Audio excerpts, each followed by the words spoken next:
Почитувани, СЈО е алатка на СДСМ за политичка манипулација и пресметка. Случаи за кои СЈО покрено обвинение се секако неиздржани, без докази и се засноваат на политички, а не правни квалификации. СЈО има добиено наредба политички да го напаѓа ВМРО ДПМН и нејзиното раководство. Се обидуваат на секаков начин да ја оцрнат и засават партијата. Затоа бараат мерки само против пратеници и функционери на партијата. Затоа без никаков аргумент да се одземат патни исправи на 50 функционери, само на ВМРО ДПМН и никој друг.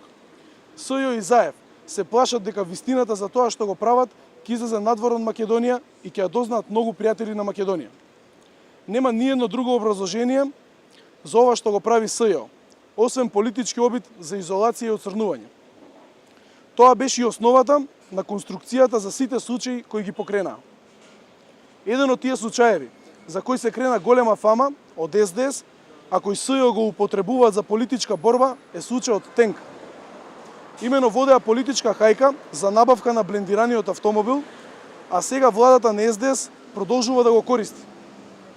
Велеа дека бил уништен, изгребан, па откако го сликаа и купија денот со сликање, го изгланца и ставија во погон за превоз на делегации.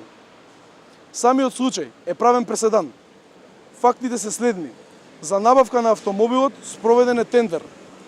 По изборот на компанијата, кој ќе го набави, немало никакви понатамошни жалби ниту забелешки.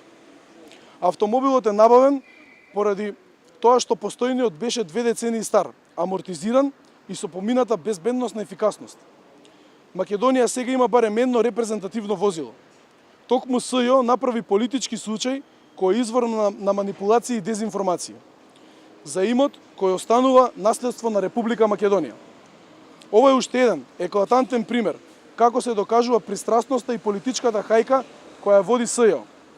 Ова е пример како работи СЈО и спроведува политички нарачки на СДС и Зоран Заев. СЈО не е правен, туку политички орган и алатка. Благодарам.